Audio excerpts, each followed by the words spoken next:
was a part-time gigolo in a brothel. And then a few weeks from that, I had an argument with the brothel owner, and I got propositioned by a couple of bouncers on a nightclub, and they said, do you want to do some work?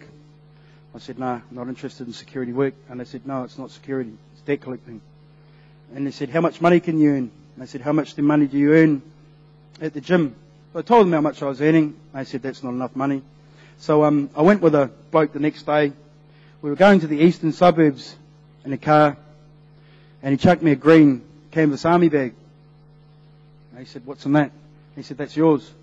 So I opened the bag, and there was a 12-gauge shotgun with 12-gauge rounds in it. And I said, what's that for? Are we going pig hunting? And he said, no. Do you think they'll just give us the money? I said, what money? And he said, our money. So that was the life that I chose. We were kicking indoors, collecting drug debts, and working for the underworld. My life came to a halt. I went back and robbed that brothel that I was working at with a balaclava and a shotgun. And somewhere along the line I got caught, so I went to prison. And none of my family knew where I was, and I wasn't about to ring them and tell them that I'd been locked up for an actual robbing of a brothel, an actual armed kidnap that I did. And so I met the movers and shakers of the underworld inside, outlaw motorcycle gang members, and I spent just under a year and a half.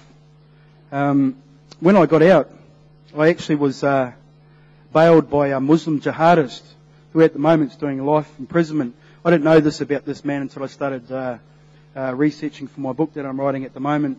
And it's quite funny because when I turned up to court, this bloke I was giving him meat inside the prison because we were thieving meat.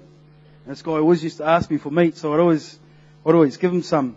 And then he'd come and see me later, and he'd say, what's the story with your court, Owen? I said, I can't make the bail, it's 200,000. He said, I'll put your bail up. I thought he was joking. So we turn up to court, true to his word. My lawyer comes and sees me, and he says, hey, there's lots of guys sitting in here with headsets on and suits, and they look really important. I think the federal police. I said, well, why would they want to see me? They said, they want to know how you know this man here. I said, I just give them meat. They didn't believe me, of course, because, I didn't know this at the time, but this man had been deported from Miami, USA, and was in charge of an Islamic movement. He just put my bail up. The day I actually get bail, he sends out a couple of his boys to come and pick me up. And you never forget the day when you're walking out of prison, because there's like 50 to 60 blokes locked up in cages that are burning their sheets, and they're yelling out and screaming, you go bro, don't come back to this hole, sort of stuff, and they're really happy to see you go. So they set fire to everything, and as a tribute for when you're leaving. So they said, don't look back either. So I'm looking at the doors, kind of like a tear in my eye, and I'm about to see freedom. When they give me my clothes and a little bit of money, I've got about 150 metres to walk to freedom. Big cameras are all turned on you, and you're walking past all the razor wire and concrete. And there's a Series 3 BMW waiting for me on the out when the big gates roll back. 2 Middle Eastern type blokes, big heavy watches on, leather jackets. They said, you Owen? I said, yeah. They said, oh, we've got to take you to Auburn. Auburn's like Lebanon if you've never been to Sydney. And they said, you want a kebab? I said, yeah, I hadn't had a kebab for a year and a half. So as we go to the kebab shop, they're sitting there watching me devour this kebab, because I hadn't had one for a long time. And they said, we've got to take you to a strip club run by a Serbian and Russian underworld and Bandito motorcycle club. And as we were riding there, I got handed an envelope which had 10,000 cash and a Glock, which is a 9mm handgun. And that was a present from some blokes inside, because I thought, that's what he'll need when he gets out. So, I started as a debt collector and then got welcomed into the underworld in Sydney. So they locked me up in a meat locker for 2 days. All sorts of things happened in that meat locker. I tried to escape. And then I got to look after a Jewish rabbi's son And I brought my brother Wayne to come and work with me, and he was the most dodgiest rabbi that I've seen. He was actually the rabbi that we'd ever met. And just to give you an example of the tough times that we had, 6 carloads of Lebanese turned up one day when I wasn't there, kidnapped them at gunpoint and held them ransom. They made their demands, and this is the sort of lifestyle that I was starting to live. My brother's obviously, he's a bit confused because I don't play with guns over here like they do over there. And so we ended up having a disagreement, my brother and we parted. I ended up becoming homeless on the streets again.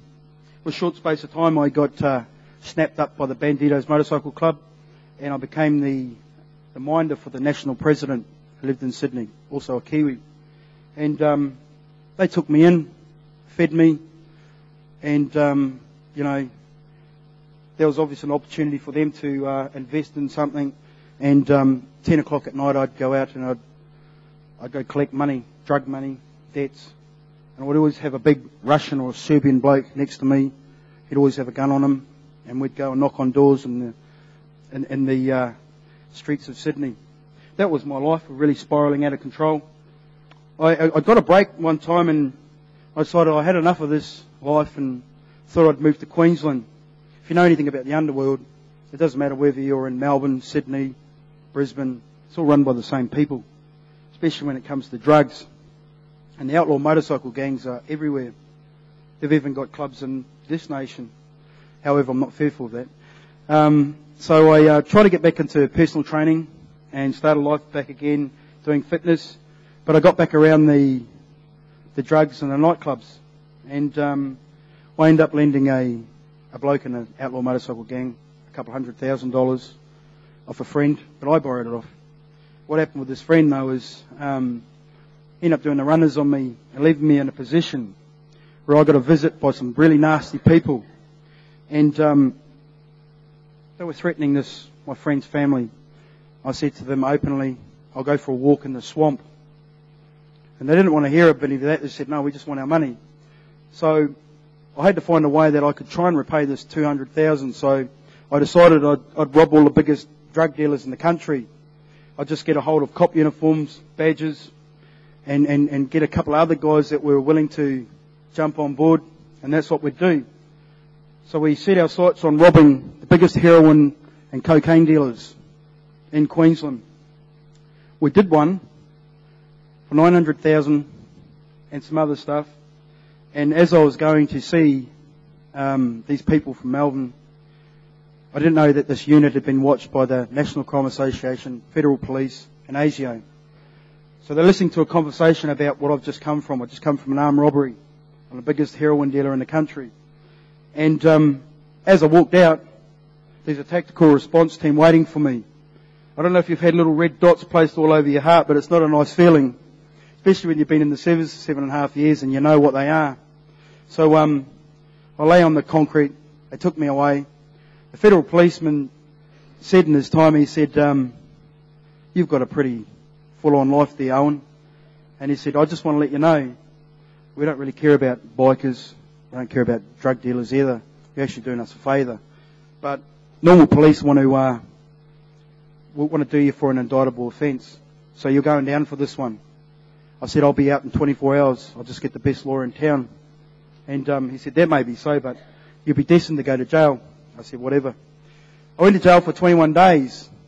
And I got some of my friends to ask some people I'd done some collections for if they could help me out, but they all turned their backs on me.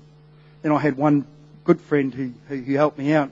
But the day I got out, I was full of anger, full of wrath, and I decided to ring this president of an outlaw motorcycle gang and told him what I thought about him. And then I was coming to see them the next day. Not really thinking about it, no wisdom the way I was thinking. I could fight. I got brought up around fighting and stuff like that. And I thought, this is on. I'm going to go and see these blokes. So I organised in the daytime to go down and see them. I left my gun behind because I usually have a 45 caliber pistol on me. That day I never had one because I wasn't expecting to shoot anyone. Not that I've shot anyone anyway. But they come into the room and I said, you left me in prison for 21 days. They said, we don't care.